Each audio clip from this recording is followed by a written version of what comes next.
From towns like Intercourse and Santa Claus to others like Ding Dong and Idiotville, we take a look at 10 places with the weirdest names. Number 10. 88 Kentucky. According to the New York Times, 88 Kentucky's first postmaster, Dabney Nunnally, came up with its name. Nunnally wasn't very confident in his handwriting and figured that using a number instead of actual letters to spell out the town's name would cause fewer issues with delivery of mail. So to decide on the numbers, all he did was reach into his pocket and count his change. He happened to have 88 cents. Thus, the town 88 was born. It is still an unincorporated town in Barron County, Kentucky. Number 9. Cut and Shoot, Texas. Many towns have interesting stories as to how they were founded or named. There are different versions of the local legend about Cut and Shoot, Texas. The general consensus about this town is that it was a religious matter. Some claim there was a disagreement over the new steeple for the town's church. Others believe there were arguments about which denominations could use the building or the land. Regardless of the details, it's clear that trouble was brewing in this small, as yet unnamed community just north of Houston. Apparently, at some point, townspeople gathered near the church, and violence was imminent.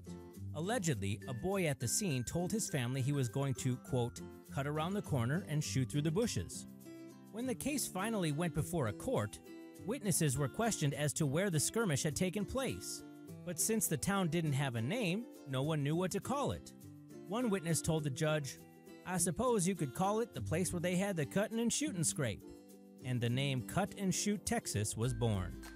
Number 8. Hot Coffee, Mississippi. Mississippi saw its share of travelers in the 1800s, many of whom were on their way to Mobile, Alabama.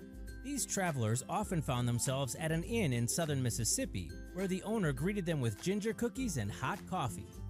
The Hot Coffee Inn, owned by Levi Davis, had quite a catchy name, and eventually the entire surrounding area became known as Hot Coffee. Not technically a city, town, or village, Hot Coffee is more of an undefined area with a scattering of farms, homes, and businesses. But you'll know you're there when you take a turn down Hot Coffee Road. Number 7. Glen Campbell, Pennsylvania. I know what you're thinking. It must be named after Rhinestone Cowboy, right? Not so much. This small western Pennsylvania town is actually named in honor of Cornelius Campbell, the first superintendent of Glenwood Coal Company. Glenwood operated many mines in the area, which were the main source of employment. Cornelius Campbell was therefore one of the best-known people in town. The word Glen comes from the Scottish word for valley, so basically it's the Valley of Cornelius Campbell. Number 6. Saint-Louis-du-Ha-Ha, Quebec. If you happen to speak French, the name makes perfect sense. Well, kind of. The Saint Louis, or St. Louis part, is pretty obvious. The ha-ha part is a little bit different. It refers to an old French term, the ha-ha, which means some sort of unexpected dead end or obstacle. In this case, it's a reference to Lake Temiscouata, which, for French explorers, seemed to come into view suddenly. Residents of Saint-Louis-du-Ha-Ha will be quick to tell you that it's the only city name in the world that has 2 exclamation points. Number 5. Ding Dong, Texas. Is it really surprising that Ding Dong, Texas is located in Bell County?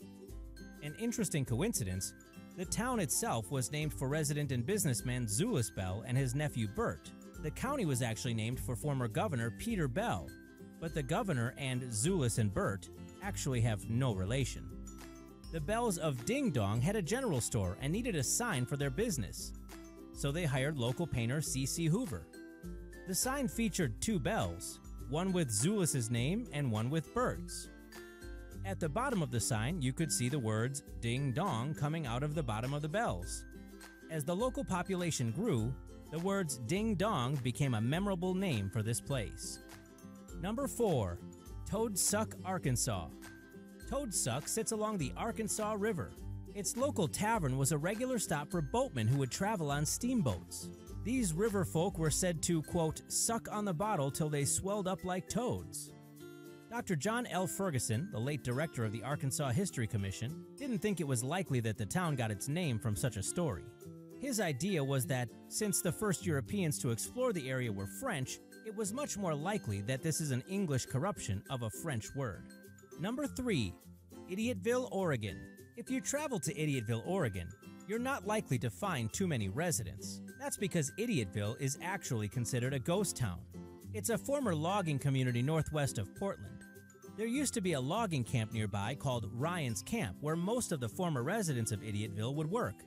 Its remote location made it difficult to get to, and locals said that only an idiot would live and work there. So, surrounding communities started calling the place Idiotville. It didn't stop there.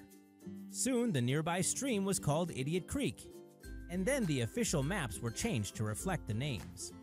Number 2. Intercourse, Pennsylvania. In the middle of Pennsylvania's Amish country, there used to be a town called Cross Keys. In 1814, Cross Keys changed its name to Intercourse. How and why? Those are good questions. There are a few theories out there about the origin of the name, but there doesn't seem to be any solid evidence to back any of them up. One that seems to make sense is a story about a racetrack that used to exist just outside of town.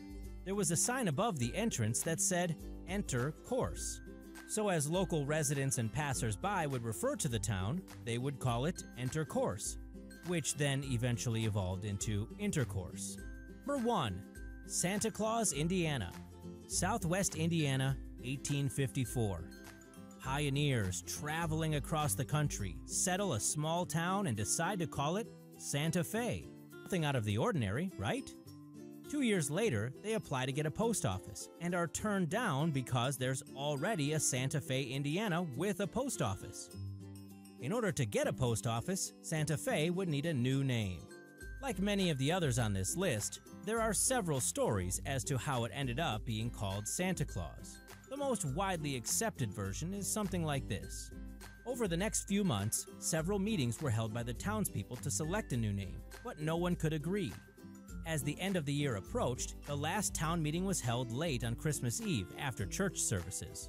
While the debate ensued, the church doors were blown open by a gust of wind and sleigh bells could be heard going past.